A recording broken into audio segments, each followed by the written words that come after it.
So in this video, I want to talk to you about narcissists and narcissistic abuse, how to tell that you're in, like, maybe dating a narcissist, and how to get out of that situation. This is something that's very near and dear to my heart because I think it is something that is so prevalent in our society today. I know that narcissist is used in, a lot of people use that term, but it really is prevalent, and a lot of people don't understand that. So one of the things about a narcissist that you need to understand is they have no empathy. That is one of the telltale signs. Like, they have no empathy. They don't care about you. They're never going to care about you. However, it's not something you're going to recognize right off the bat. So let's talk about some signs that you will recognize right off the bat. Okay, one of the, and I'm going to kind of go through these, like, the way the relationship will progress, because it's almost always going to progress the same way. And I'm going to use a lot of examples from my situation because it will just help you guys kind of like understand more and kind of put it in layman's terms for you guys.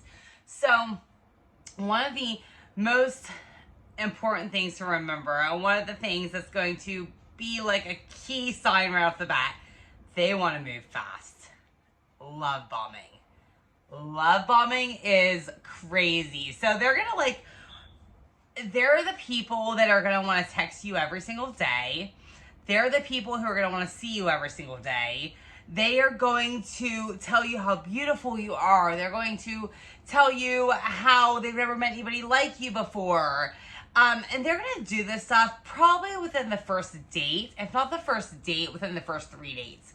They're the person who's going to want to marry you quickly. They're the person who's going to want to move in with you quickly.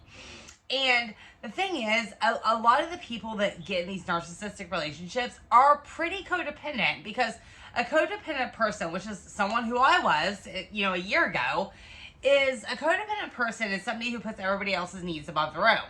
A narcissist is somebody who wants you to focus on their needs.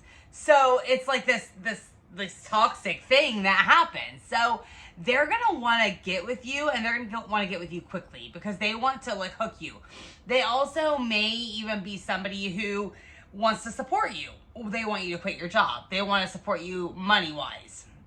That didn't really happen with me as much, but it is something that will happen with a lot of narcissistic relationships because they need to have you rely on them so that you don't leave them.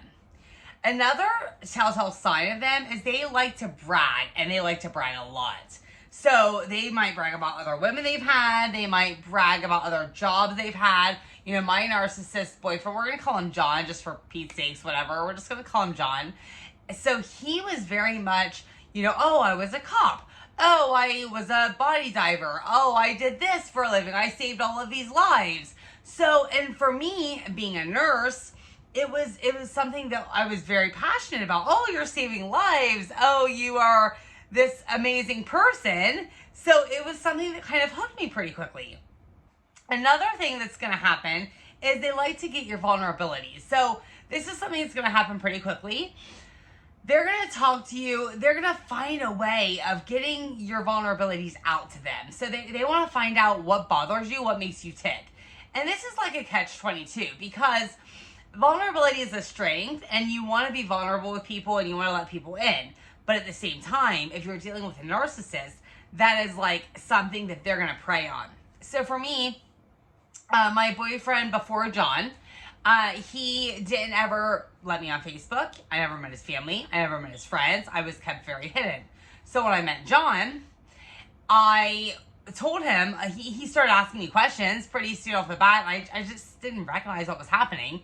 And he was, I told him, oh, this is what's happened to me. My ex-boyfriend always kept me hidden. He didn't want me, on Facebook. He didn't want me meeting his family. So what did John do? Within the first couple of days, I met his entire family, his entire friend group. I met his daughter on the very first day.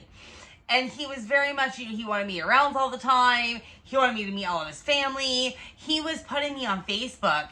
Like, within the first week, he wanted to post a picture of us on Facebook, which is another telltale sign. They love to be drama queens. So narcissists are the people. They are such drama queens.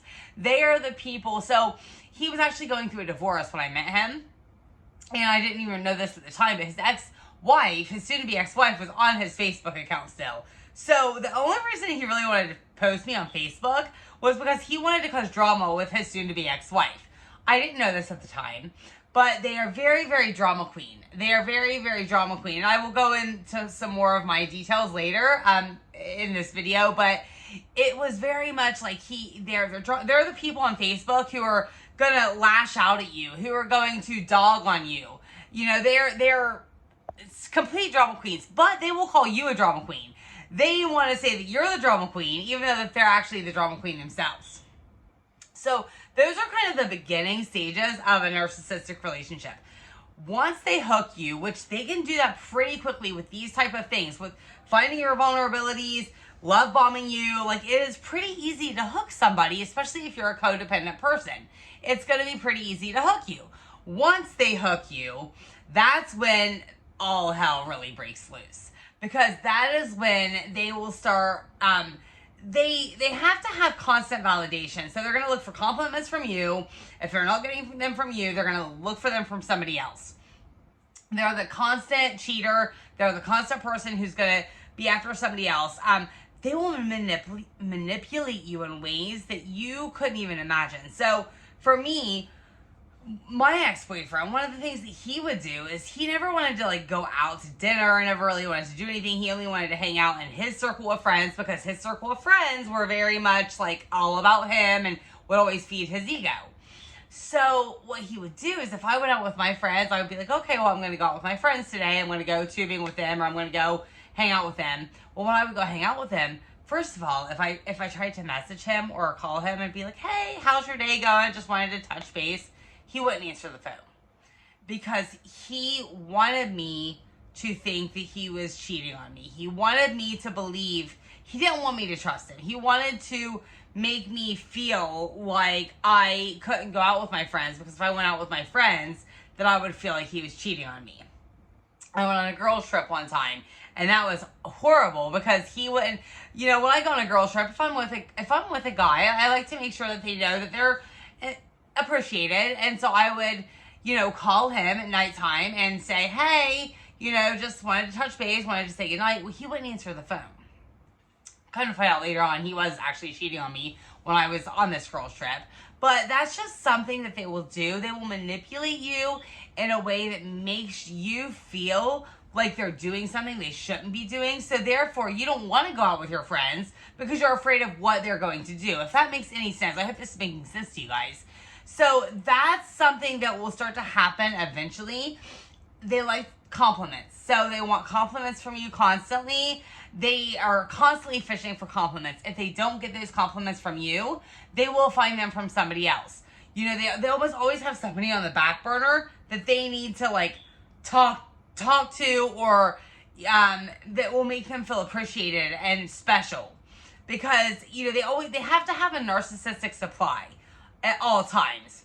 If they're not getting the compliments from you or from somebody else, then what will happen is they will start to, the way they get their narcissistic supply is they will begin to berate you, begin to dog on you. So when me and my ex-boyfriend would get in fights, I would tell him like, oh, I don't want to drink tonight. Well, he would decide, well, you need to drink anyway. And so he would buy me alcohol.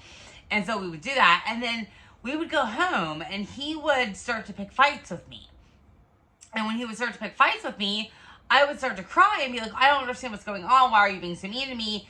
And he would just start getting really personal with me. Like he would dog on me for having 3 baby daddies, you know, which he had 3 baby mommies, but he had been married 3 different times. So he would say to me, well, I've been married 3 times and you've never been married, so it's different for me. Which now I recognize the fact that like I would rather not have been married than be divorced 3 times. But at the time, I felt very much like I wasn't good enough. Like when he would say things like that, I felt like I wasn't good enough because I'd never been married.